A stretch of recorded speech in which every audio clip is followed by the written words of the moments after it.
In a world where Kingdom Rush 5 is coming, this nerd has a crazy idea. Seemingly impossible idea.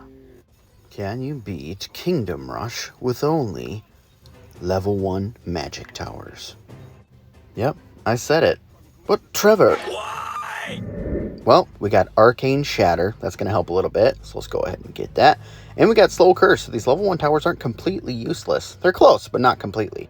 And oh yeah, Rain of Fire, Spears, you know, I think they'll help a bit. So let's calculate DPS. Vaduk. 3,944. So this actually works out pretty nicely as well. So I'm going to turn this into 660. Thanks for that. 10.3 DPS. Thank goodness we got some overpowered heroes. I'm not talking about the first 3 that you get in this game. That's right, I'm talking about this guy and this guy. Alright, let's get to it. Skipping the footage of some of the easier redundant levels, let's jump straight to Silver Oak Forest. This level has a lot of spiders. Guess what? Spiders are magic resistant.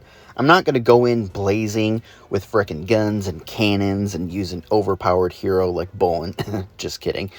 More like Ignis or Tenchi right now, or Allura. I want to do this with a hero that's just kind of, yeah, he's alright. He's certainly not that great on this level, you know, because he's basically just a duelist and a little bit of support buffing your guy's armor, but it ends up okay. One of the next big hurdles is definitely going to be this level, so I do end up losing on it several times and have to use one of my first broken heroes, Tenchi, one of the best of all time, probably in the top 10 best of all time. He's really good at everything. He teleports, he's hard to take down. The only real problem is he just levels up kind of slowly, so you need to grind and not insta-call the earlier waves. Give him some time. Don't let his size fool you. He's freaking incredible. His Rain of Fire ability that he does is just one of the best in the entire game. Maybe it's the best. It's so ridiculous. You get a Rain of Fire pretty regularly. And then his Beast Mode form, where he's doing this spinning attack and killing everything around him, that's really good because the spiders are plenty weak to that. You time your Rain of Fire. Oh, we got a double whammy right here, cutting it close. But yeah, this was an attempt like 4 or 5, I believe. Things look a little hairy right here, I'm not going to lie. But we get a clutch stun, another Rain of Fire, back them up a little bit so they can all sit in that burning plasma on the ground. They end up leaking a little bit, but I'm just going to let them do that because that was really hard. Alright, so now on to one of our harder levels. We make it to wave 19, and we're fighting this boss. Surprisingly, this level is really easy, but the boss is hard. And you got all these other dogs and yetis that are also trying to slip through. Yetis gave Coziness a hard challenge in one of his attempts, and they're kind of kicking my butt right now. I'm constantly fighting in the end of the map, and that's not a place you want to be, even when you have the Sunray Tower trying to help out. So I try a different strategy. I lose about 4 or 5 times again on that level. This time, I upgrade everything so that I can just have max DPS against the boss, and just not worry about the wolves, right? That ends up working way better than I thought. And this strategy actually works in a lot of weird challenge videos. Not too different from this. Basically, just kill the boss. That's all you gotta do. Just try to kill him. His health bar can't even get into screen, and then we take him down. Freaking finally. Alright, the level before this was easy, so let's not include it. Now, some of the Arcane Shatter ability is actually going to help a little bit, mostly because your reinforcements can do a little bit more damage after these giant Dark Slayers and all these armored enemies get whittled down over time, and everything is constantly being slowed. I don't remember how many upgrades you have at this point. Again, the way that I play is you get 5 stars per level that you've completed previously. So, yeah, and you definitely need that. In all these harder levels, we're going to have to resort to using heroes like Chonk right here. In case you don't know, that's his real name, not Ignis. It's Chonk.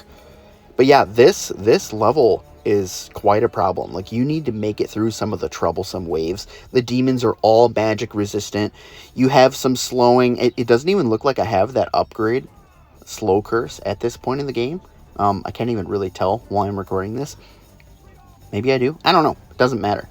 You just got to make it through this level and do the best that you can. You want as much hearts as possible, not to just do the best job that you can do, but so that you can strategically let enemies leak if that's going to be ultimately the only way to deal with this kind of crap. So we get some hairy situations here by me not microing properly. This guy ends up leaking and taking away 5 of my hearts. Darn you. but they're not that bad to deal with, and being slowed constantly, which I do believe is on, yeah, it ends up okay. It's more just like timing your rain of fires when there's lots of spiders and necromancers and spawn killing them as much as possible. These spears, man, they help like crazy too. All right, final level. Here we go. Now this level is redonkulous. This was one of my first attempts, maybe attempt 2 or 3. I made it to the end, but we only have 2 hearts. And there's so much going on at all times. Yeah, this is a lot harder than it looks. Seriously, you got to try this. This is the first wave that you need to overcome that's really frustrating, and you need to just like use chunk to get through the first half of it. The second half, go ahead and rain of fire all those matriarchs. Don't worry. Frickin' Sarlgaz won't know. But yeah, like, the rest of it isn't too bad. Rain of Fire, frickin' you need to use this guy and just use Ignis to kill everything. He is the flamethrower that can burn down the world, baby. There's a reason that he's one of the best heroes in the entire series. I think he's like spot 6 or 7 in the entire series, believe it or not. And the only people that are better than him are frickin' Boneheart, Ice Cult, Merglin, Phoenix. That's basically it, Wilbur. We keep dying on this level, though, so we're running into a problem where we can't just end up finishing everything off. Now we bring in Tenchi.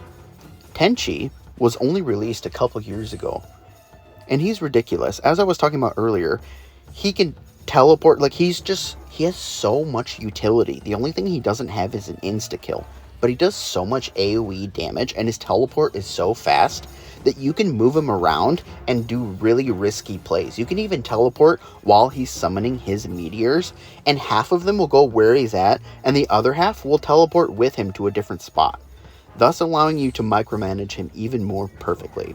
War Champion does this a lot, so check it out in some of his footage. I try to do it a little bit. I don't even know if I get any of it in any of these takes, because I'm just trying to focus on one thing. I need to get to this boss with as many hearts as possible. Eventually, I luck out, and what do I have? 19 hearts? Look at all that gold. It's a shame that I can't spend that gold on anything. But yeah, Tenchi with his Rain of Fire and Giant Guy with a couple lucky stuns here and there. Like, his stun is really, really good. I don't think it hits all 3 sub-lanes in this game, but its AoE is fantastic. His amount of damage is ridiculous. You just gotta level him up. Alright, enter boss. So we got double Rain of Fire right there. I hope that that's not redundant. You gotta dodge this guy really well. This actually took me a lot of tries. I think there's another 5 or 6 failed attempts that I just didn't include. But yeah, Tenchi is the way. He's better than Ignis on a lot of levels, which is crazy. Maybe he deserves to be like in the top 5 best heroes of all time. If it only took him not 75 years to level up on every single level. But yeah, so really beating this boss came down to one thing. Trying to spawn kill him as much as possible. That's why I spent the last 30 seconds of footage all just grinding away at him. He can't spawn people as well or something. I don't know what the exact mechanic is. But yeah, like Tenchi, even though I'm not being perfect with him, he is the way to do this. And guess what, guys? Oh yeah, check out that spiked armor. Bam, every time he attacks your guys, they reflect damage. So ridiculously good. So good. There he goes. The Lord of Darkness. Gone forever. Well, till vengeance. Alright, so can you beat Kingdom Rush with only level 1 magic? Apparently, yes. Dude, I cannot believe that we just did that. Now, I'll be honest, I started out this challenge, and I was like, alright, I want to do a cool challenge video that sounds impossible, so I tried to beat it with level 1 archers. I have some footage of that. I'll post it in the future. It's impossible. There's nothing good about level 1 archers at all, okay? Yeah, sorry about that. It is what it is. Skull emoji.